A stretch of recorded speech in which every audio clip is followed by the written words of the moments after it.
자, 안녕하세요. 이번 시간에는 3월부터 고등학생들이 내신 대비도 해야 되므로 고등학교들 내신 대비를 어떻게 해야 되는지, 그러니까 수능형으로 문제 내는 학교도 있고 내신형으로 문제 내는 학교도 있는데 그때는 어떤 교재들을 가지고 공부를 하면 되는지 그런 부분하고, 그리고 아예 고등과정을 처음 들어가는 학생들은 어떤 교재로 공부를 하면 되는지 정리한 교재들을 보면서 여러 가지 형태의 학습 로드맵들을 알려드리도록 하겠습니다. 고등수학 교재를 일단 개념교재, 유형교재, 내신교재, 심화교재로 좀 분류를 했어요. 분류를 했고 일부는 칸이 없어서 심화교재인데 내신교재에 좀 넣기도 했습니다. 자, 그래서 좀 분류가 좀 애매한 것들도 있다라는 점을 미리 말씀을 드리고요. 개념교재부터 보면 아이들이 공부를 할 때 만약에 우리 아이가 수학이 너무 약하다. 예를 들면 중학교 수학에서 A를 못 받는 학생이다. A를 못 받으면 보통 약하죠. 왜냐면 보통 A 받는 아이들이 최대 40% 정도까지라고 하니까 A를 못 받는 학생들은 한 60% 정도 되는 거잖아요. 좀 많으면 70% 되겠죠? 이 학생들은 좀 못하는 그룹이라고 가정을 하고, 내 아이가 중학교 때 B, C, D를 받는 아이거나 혹은 너무나 어린 나이에 선행을 한다. 너무나 어린 나이에 선행을 한다. 그럼 언어 능력이 보통 떨어지거든요. 언어 능력이 떨어지는데도 불구하고 고등 선행을 나가게 되면 굉장히 못 따라가는 경우가 많이 있습니다. 자, 이럴 때는 어떤 식의 교재를 쓰면서 공부를 하면 괜찮냐면, 여기 기초 교재라고 나와 있는 이 부분은 연산 교재 플러스 기초 교재의 수준입니다. 그래서 이러한 그룹들, 너무 어린 나이거나 아니면 수학적 학습 능력이 부족하지만 어쨌든 고등 과정을 나가야 된다라고 하면 이때 추천드리는 책들은 여기 기초 라인의 쉬운 책 한 권, 그리고 이 기초 라인의 개념서 한 권, 자, 이런 것들을 추천을 드리겠습니다. 자, 일단 기초 라인의 베이직 센이라는 책은요, 약간 연산 교재 비슷한 책이고요. 수력 충전은 완벽하게 연산 교재고요. 승마꿈 라우데 스타트업이라는 책은 좀 기본서 비슷한 연산 교재입니다. 풍산자 라이트라는 책도 기본서 비슷한 좀 쉬운 책이죠. 자, 그래서 너무 내 자녀가 수학이 약한데 어쨌든 고등 과정을 일단 시도를 해야겠다라고 하면 요 정도 있는 책들 중에서 골라서 공부를 하면 됩니다. 개념서로는 숨막꿈 라우데 스타트업 이 책을 개념서 플러스 기초 교재로 한 권 선택을 하고, 아이가 부족해서 연산 교재를 해야겠다 그러면 수역 충전을 선택을 하고, 그 정도는 아니다 그러면 베이직 센 정도를 선택을 해도 괜찮아요. 자, 아니면 이제 숨막꿈 라우데 스타트업하고 풍산자 라이트 이런 것들을 같이 해도 괜찮죠. 그래서 어쨌든 아이가 너무 부족할 때는 요 라인에서 한 두 권 정도 하는 거를 추천을 드리도록 하겠습니다. 이거보다는 우리 아이가 좀 우수하지만 고등학교 가면 한 4, 5등급 정도로 좀 예상이 된다. 자, 이런 정도 라인에 해당하는 학생들, 대략 백분위로는 23에서 60%까지 해당하는 아이죠. 자, 이 정도 라인에 해당된다면 이 라인에서 선택을 하면 괜찮아요. 요새 새로 나온 책 중에 개념 루트라는 책이 있습니다. 이거는 좀 쉬운 개념서에 해당이 돼요. 그래서 개념 루트나 아니면 풍산자, 아니면 개념 센 라이트 이런 책들하고 풍산자 필수 유형 교재로는 이렇게 해서 한 두 권 정도 선택을 하면 괜찮죠. 자, 개념 루트란 책이 지금 올해 처음 나왔는데 이거 괜찮습니다. 구성이 좀 수학이 못하는 학생들 연습할 수 있게끔 잘 구성이 되어 있으니까 개념 노트하고 풍산자 필수형 이 구조로 가도 되고, 풍산자라는 책 자체도 굉장히 쉬운 편이거든요. 그래서 풍산자와 풍산자 필수형 구조로 가도 되고, 아니면 개념 센 라이트라는 책과 뭐 풍산자 필수형 이렇게 가도 괜찮습니다. 자, 우리 아이가 그래도 고등학교 가면 고등급제 기준으로 3, 4등급은 좀 노려볼 만할 것 같다. 자, 이런 경우가 있어요. 자, 이런 경우에는 요 라인의 교재들을 선택을 하면 괜찮습니다. 자, 요 라인의 교재들을 좀 선택을 해서 시작을 하면 좀 안정적으로 들어갈 수가 있어요. 그래서 여기서는 개념 원리, 개념 센, 스매싱 요 정도, 자, 요 정도 라인의 책들, 그 다음에 라이트 센, 요 정도 라인의 유형서들 이렇게 공부를 해나가는 라인으로 선택을 하면 괜찮습니다. 자, 여기 기본하고 기본은 난이도 차이가 많이 있진 않아요. 그래서 뭐 개념 플러스 유형하고 유형 만렙, RPM, 생빅 이렇게 선택을 해도 상관은 없어요. 그렇지만 라인으로 치면 요 정도 라인이 좀 더 쉬운 책들이니까 한 3, 4등급 정도 될 것 같다라고 하면 요 정도 라인에서 책을 선택을 하면 괜찮습니다. 참고적으로 요 정도 라인부터는 난도가 좀 많이 꽤 올라가요. 예를 들어 라이트 센이라는 교재도 굉장히 좀 어렵습니다. 나름 꽤 어려워요. 자, 그리고 뭐 개념 원리라는 교재도 뭐 어려운 문제까지도 있어요. 연습 문제 같은 거 풀면. 개념 센도 마찬가지입니다. 자, 그래서 좀 꽤 까다롭다라고 생각을 하면 돼요. 참고적으로 재수생들이 요 라인에서 나름 많이 보는 책들 중에 개념센이라는 책이 있어요. 자, 요 개념센이라는 책은 말이 좀 많습니다. 그러니까 말이 많으니까 설명이 좀 많은 거죠. 이 설명이 보통 많은 것들을 재수생들이 홍보용으로 좀 선호하는 경향이 있습니다. 물론 바이브도 있죠. 좀 어려운 기본서 중에 바이브도 있는데, 얘네들 개념센 그리고 바이블 이런 책들의 어떤 특징은 말이 굉장히 많습니다. 도식화나 요약화가 좀 안 돼 있어서 싫어하는 아이들도 있지만, 재수생같이 혼자서 도움 없이 공부하는 애들은 이런 말이 많은 책들을 좀 선호한다 이렇게 생각을 하시면 괜찮아요. 자, 그 다음에 일반고 기준으로 고등 가서 그래도 고등급제 기준으로 한 2, 3등급 정도 아이들이 처음 시작할 때 많이 보는 책들이 이제 요 라인이죠. 수학의 셈이나 개념 플러스 유형. 개념 플러스 유형은 개념편과 유형편이 같이 있어서 한 권으로 유형까지 좀 해결되는 장점이 있는 반면에 상대적으로 개념 설명이 부족해서 이거는 강의용으로 같이 공부하는 게 좋습니다. 그래서 인강을 듣든 아니면 선생님들이 강의를 하든 강의용으로 좀 들었을 때 괜찮은 책이라고 생각하면 돼요. 자, 그 다음에 요 정도 라인에서 유형 만렙, RPM, 셈비, 자 이런 유형서들을 같이 공부를 하면 비슷한 난이도의 책들이니까 괜찮습니다. 저는 개인적으로 셈비라는 책이 A단계, 센수학의 A단계하고 C단계를 뺀 책이거든요. 그래서 좀 나름 굉장히 저는 좀 선호하는 책이고요. 그다음 유형 만렙이라는 책도 구성이 나름 괜찮습니다. 왜냐하면 C단계에 해당하는 문제가 굉장히 몇 문제 안 돼요. 그래서 조금만 연습하고 유형만 연습하기에 괜찮습니다. 상대적으로 RPM 같은 경우는 저는 좀 선호하진 않는데, 왜냐하면 RPM은 A단계 문제도 있고 B단계 문제도 있고 C단계에 해당하는 문제도 있기 때문에 그 정도 그룹 아이들이 유형만 그냥 공부하고 싶을 때 그리 좋진 않다라는 책이죠. 자, 그러면 우리 아이가 그래도 고등학교 가면 그래도 한 1, 2등급 정도는 받지 않을까라고 했을 때 이제 공부하는 라인의 책들이 요 정도 라인에 해당하는 책들이죠. 이제 응용 파트, 개념 교재는 기본 정석하고, 기본 정석이랑 센수학을 같이 하면 좀 못 따라오는 경우도 많아요. 센수학이 좀 어렵거든요, C단계가. 그래서 기본 정석이랑 뭐 쌤빅 이런 것도 괜찮습니다. 아니면 기본 정석이랑 RPM을 하는 것도 괜찮죠. 아니면 요 정도 바이블이나 숨막꿈 라우데 이런 책들도 뭐 선호도에 따라 나쁘진 않아요. 저는 개인적으로 기본 정석을 선호하지만 바이블이나 숨막꿈 라우데를 하는 친구들도 많이 있습니다. 자, 참고적으로 숨막꿈 라우데는 아이들 중에 홈으로 공부하는 아이들도 좀 있어요. 숨막꿈 라우데 특징이 좀 동화같이 말이 많잖아요. 내용도 많고 이야기도 많고 그러죠. 자, 그래서 이런 것들을 혼자서 책같이 읽어보면서 홍콩용으로 많이 공부하고, 학원에서는 좀 많이 안 쓰죠. 학원에서는 뭔가 도식화되고 요약 정리된 교재들을 많이 쓰다 보니까 상대적으로 숨막꿈 라우데를 안 쓰는 경향이 있습니다. 자, 바이블하고 기본 정석의 차이점은 어떤 차이점이 있냐면, 저는 기본 정석파거든요. 기본 정석을 좀 더 좋아하는 스타일인데, 바이블은 이제 장점 중에 아까 얘기했듯이 설명, 말이 많아서 홍콩하는 아이들이 선호하는 경향이 있습니다. 그런데 바이블의 단점 중에는 유제가 있는데, 유제 중에 생각 넓히기인가 그런 파트가 있거든요. 그게 난이도가 갑자기 올라가요. 그러니까 아이들이 개념을 배우고 나서 개념을 익히는데 필요한 수준의 문제만 있으면 좋은데, 유제 중에 생각 넓히기인가 그 파트가 갑자기 약간 수능 수준으로 난이도가 확 올라가는 경우가 있어가지고, 일단 연습 문제에서 안 풀리는 경우는 연습 문제는 보통 넘어서 공부할 수도 있거든요. 그러니까 처음 공부할 때 기본 정석이면 기본 정석, 개념, 기본 문제, 유제만 풀고 한 바퀴 돌고, 두 바퀴 돌 때 다시 복습하면서 연습 문제 도전하고, 연습 문제가 안 풀리면 이렇게 갈 수 있는데, 바이블 같은 경우는 그 유제 자체에서 생각 넓히기라는 그 파트가 안 풀리는 경우가 많이 있어요. 그러면 그걸 이제 교습자가 설명을 해주면서 나갈 수는 있겠죠. 근데 아이들 입장에서 유제까지는 개념 익혔으면 혼자서 부드럽게 좀 해결하면 좋거든요. 그런 측면에서 저는 이제 바이블을 좀 선호하지 않는 게 있고, 그리고 연습 문제가 바이블은 두 파트로 되어 있는데, 두 번째 파트가 약간 실력 정석 수준까지 해당하는 문제가 좀 끼어 있어요. 그런 측면에서 까다로운 측면이 있다. 그래서 저는 개인적으로 기본 정석파에 해당이 됩니다. 그런 측면에서 기본 정석보다는 바이블이 약간 난이도가 높다라고 이렇게 언급한 거죠. 자, 마지막으로 우리 아이가 우수하다, 일반고 가면 가뿐하게 1등급은 받을 것 같다. 자, 이런 경우에는 추천하는 책들은 이러한 책들이죠. 마플 교과서, 실력 정석, 한 권으로 완성하는 수학, 한함수라고 하죠.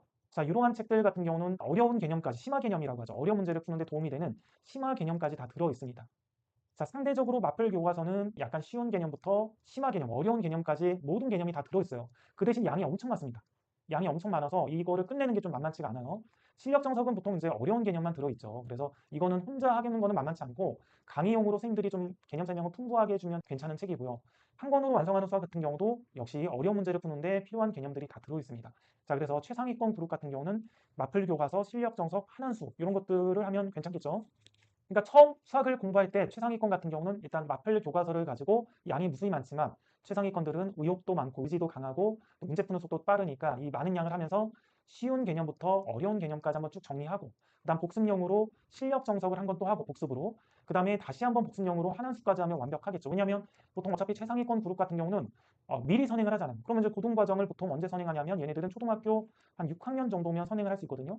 그럼 초등학교 6학년 때 마플 교과서 한번 보고, 그 다음에 중학교 한 2학년 때 실력 정석 한번 복습하고, 그 다음에 고등학교 들어가기 전에 뭐 중3 때 한한수 정도 한번 더 개념적으로 복습하면 거의 완벽하겠죠. 이거는 뭐 일반고 고등학교 1등급뿐만 아니라 자사고나 뭐 특목고 혹은 갑반고라고도 하죠. 요새 갑반고. 갑반고 가서 상위권을 노리는 학생들은 이런 세 권의 책들을 하면 기본서로 굉장히 도움이 많이 될 것입니다. 그런데 보통 학생들이 공부를 해나갈 때 개념 교재를 한 권 정도만 쓰진 않거든요. 고등수학이 어려우니까 보통 두 권, 세 권 정도 많이 합니다. 저 같은 경우는 처음 개념을 할 때 개념 원리하고 개념 플러스 유형 이거를 풀리고요. 그 다음 두 바퀴째 기본 정석을 풀리고, 그 다음에 세 번째는 실력 정석을 풀립니다. 그래서 저 같은 경우는 개념서를 보통 세 권 정도 이렇게 풀어가는 구조로 많이 가거든요. 아이들 선행 수업을 할 때요. 우선 아이들은 이렇게 세 바퀴 정도도 돌고, 그러지 않은 아이들은 한 두 바퀴 정도 보통 돕니다. 그래서 아이들 수준에 따라서 내 아이가 좀 부족하다라고 하면 요 정도 라인에서 뭐 숨막힘 라우드 스타트업으로 개념을 잡았고, 연상교재 수역 충전으로 이렇게 공부를 했다. 그럼 그 다음 단계도 필요하잖아요. 그럼 그 다음 단계에서는 개념 루트 정도로 복습하고 풍산자 필수 유형 정도로 이렇게 공부하면서, 보통은 이런 두 바퀴 정도는 아이들이 해줘야 고등 과정이 어느 정도는 튼튼하게 개념이 좀 잡힙니다. 이거보다 좀 우수한 아이들도 마찬가지죠. 뭐 개념 루트하고 풍산자 필수 유형으로 한 바퀴 돌렸다라고 하면, 이거보다 좀 위에 있는 여기 있는 유형들 중에서 뭐 개념 원리하고 뭐 라이트센으로 두 바퀴를 돌린다라든지 아니면 뭐 스매싱하고 뭐 센비로 두 바퀴를 돌린다라든지 이런 구조로 보통 많이 가니까요. 아이들 공부 계획을 잡을 때 이런 고등 과정들은 한 두 바퀴 정도 가는 그런 계획들, 좀 우수한 아이들은 세 바퀴 정도 난이도를 조금씩 올리면서 이렇게 선행 계획 잡을 때 이렇게 하는 계획으로 좀 잡아주시면 좋아요. 자, 참고적으로 이 마플 교과서라는 책은 로 해도 괜찮거든요. 그래서 만약에 학원에서 기본 정석하고 뭐 실력 정석을 나간다 그러면 개인 학습 복습 교재로 마플 교과서로 용으로 공부해도 괜찮다, 좋은 책이다 이렇게 정리를 해드릴 수 있겠습니다. 자, 그러면 내신 대비 교재로 한번 가보도록 할게요. 자, 내신 대비 교재들이 사실은 여기 있는 것들이 다 내신 대비 교재죠. 보통 우리가 학교 시험이 그리 어렵지 않게 낸다라고 하면 이 정도 유형 교재, 생수학, 그 다음에 EBS 올림푸스, 그 다음에 1등급 만들기, 그 다음에 뭐 일품. 자, 이 정도 좀 어렵지 않게 내는 학교들은 이 정도 라인만 보통 공부해도 1등급을 받는데 크게 지장이 없습니다. 이거는 한 중하 정도 난도로 내는 학교 기준으로는 이 정도만 공부해도 된다. 근데 난이도가 정말 쉽게 내는 학교도 있거든요. 자, 이런 학교 같은 경우는 뭐 RPM, 샌비, 뭐 1등급 만들기, EBS 올림푸스 이 정도 라인만 공부해도 1등급을 받는 학교들도 있습니다. 자, 그래서 자기 학교가 어떤 수준이냐에 따라서 이렇게 공부 계획을 잡으시면 돼요. 난이도가 굉장히 쉽게 낸다 그러면 RPM, 샌비, EBS 올림푸스 1등급 만들기 이 정도만 가면 되고, 난이도가 그래도 중하 정도 난이도다라고 하면 생수학, 일품, 올림푸스, EBS 올림푸스 1등급 만들기 이 정도 라인으로 가시면 1등급을 받는데 지장이 없습니다.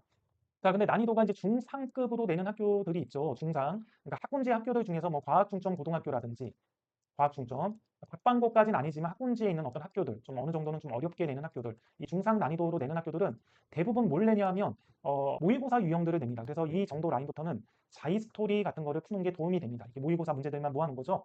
자이스토리, 모의고사 문제들을 모아놓은 이런 정도 연습을 좀 하셔야 되고요.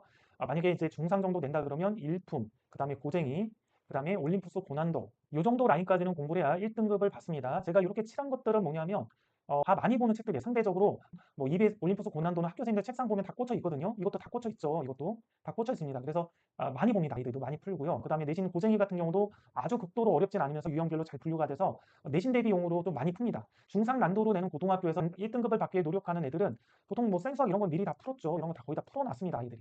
이 정도 난도까지는 요거까지도 거의 풀어놨거든요. 그래서 내신 대비용으로는 자이스토리, 고쟁이, 일품, 올림푸스 고난도 이 정도까지 하면 괜찮다라고 추천을 드리도록 하겠습니다. 자, 근데 또 이런 학교들이 있죠. 이제 갑반고, 뭐 일반고 중에 어려운 갑반고, 뭐 자사고. 자, 특목고 중에서 문과형 특목고는 좀 쉽게 내죠. 그래서 외고나 국제고는 한 요 정도 라인까지 공부하면 괜찮아요. 요 정도. 중상이라고 할까 했던 요 정도 라인까지 외고나 국제고는 공부를 하면 된다. 근데 그게 아니라 요 정도 라인, 우리 자녀가 갑반고나 아니면 자사고, 이과형 특목고 그런 데서 내신 경쟁을 좀 해야 돼서 어려운 것까지 풀어야 된다라고 하면 유형별 교재로는 마플 시너지, 유형별 교재로 마플 시너지는 모의고사 문제까지 다 들어있거든요. 그러니까 센수학 같이 내신형 유형제도 들어있고 모의고사 문제도 다 들어있습니다. 마플 시너지는 또 양이 엄청 많습니다. 그래서 웬만한 아이들이 풀다가 포기하는 책인데 이 마플 시너지, 그 다음 블랙라벨, 그 다음에 요 라인의 교재들 TOT, 하이엔드, 하이프 531, 수학의 신, 자, 이런 라인에 있는 교재들까지 아이들이 다 공부하죠. 자, 그 아이들은 뭐 기본적으로 이런 것들도 다 공부합니다. 절대 등급, 올림푸스 고난도, 1등급 수학, 고쟁이 이런 것들 라인들을 다 공부합니다. 자, 이 갑반고, 자사고, 특목고 아이들은 이런 것까지 공부를 한다라고 생각을 하면 돼요. 자, 학교가 수능형과 내신형 내는 학교의 차이점은 이런 겁니다. 자, 학교 문제 유형이 크게 세 가지인데, 자, 첫 번째 유형은 중학교 같은 내신형으로 쉽게 내는 학교가 있어요. 이렇게 쉽게 내는 학교가 있다. 이 첫 번째 유형이고, 자, 두 번째는 모의고사 변형을 내긴 내지만 정말 숫자만 바꿔서 내는 학교가 있어요. 숫자만 바꿔서. 세 번째는 역시 모의고사 변형을 내는데 굉장히 어렵게 내는 학교가 있어요. 그러니까 아이들이 모의고사 문제를 풀어도 그 문제를 또 다시 풀려면 좀 어려운 학교가 있습니다. 자, 거의 뭐 세 가지 형태의 내신의 구조라고 볼 수 있거든요. 자, 중학교 내신형으로 쉽게 내는 뭐 지방에 있는 학교라든지 수도권에 있더라도 이렇게 쉽게 내는 학교도 가끔 있거든요. 자, 이런 학교 같은 경우는 그냥 센수학 정도 라인으로 공부하면 뭐 1등급 만들기, 자, 이렇게 공부하면 크게 어려움이 없죠. 자, 근데 모의고사 변형하는데 숫자만 바꿔서 내는 학교가 있거든요. 자, 이런 학교 같은 경우도 사실은 기출 연습을 거의 할 필요가 없어요. 왜냐면 학교에서 프린트 주는데 이 풀이를 그냥 암기만 하면 거의 맞출 수 있게 문제를 내요. 정말 숫자만 바꿔서 내서 아이들이 풀이만 암기해도 문제를 풀 수 있게끔 됩니다. 그래서 아이들 공부할 때도 어떻게 공부하냐면 문제를 아예 안 보고 학교에서 내준 그 프린트 해설지를 그냥 읽어요. 그러니까 해설지를 암기해서 문제를 푸는 거죠. 자, 마지막으로 이런 학교가 이제 수능형이라고 하는데 모의고사 변형인데 어렵게 냅니다. 그러니까 중킬러, 킬러 문제를 굉장히 변형해서 아이들이 모의고사 연습을 해도 처음 보는 느낌 비슷하게 어렵도록 문제를 냅니다. 그래서 이런 학교 같은 경우는 실제 아이들이 내신 대비를 하다 보면 자연스럽게 모의고사도 1, 2등급이 나옵니다. 자, 모의고사도 1, 등급이 나오니까 수능 준비도 되는 거죠. 그러니까 고1 때부터는 거의 수능 준비랑 비슷하게 준비가 돼요. 내신 대비하다 보면. 어차피 이 학교 거 대비하려면 수능 기출문제 풀어야 되고 평가원 기출문제, EBS 교재들 풀어야 되거든요. 고3하고 똑같이. 자, 이렇게 내는 학교들이 이제 수능형 학교들이죠. 이게 수능형 학교들은 당연히 이제 공부를 잘하는 학교에 해당이 되겠죠. 그렇지만 내신 대비하면서 아이들이 자연스럽게 수능 준비가 되기 때문에 상대적으로 또 그런 부분에 장점이 있습니다. 보통 지방에 있는 고등학교나 아니면 프린트를 암기하며 그냥 풀 수 있는 이런 정도 수준으로 문제를 내는 학교에 있는 아이들 같은 경우는 수능 최저 등급을 거의 못 맞춰요. 그러니까 실제 그쪽에 있는 교사들도 가장 걱정이 아이들이 내신 1점대 좋아도 수능 최저를 못 맞춰서 대학을 못 가는 걸 굉장히 걱정을 합니다. 자, 그래서 학교 내신 중에서 모의고사 변형 어렵게 내는 그런 학교들은 아까도 얘기했지만 자이스토리 같은 경우는 꼭 풀어보는 게 좋겠죠. 자, 오늘은 고등학교 교재들, 개념 교재 선행 어떻게 해야 되는지, 유형 교재 어떻게 선택해야 되는지, 내신 대비 교재는 학교별로 어떻게 선택해야 되는지에 대해서 말씀을 드렸습니다.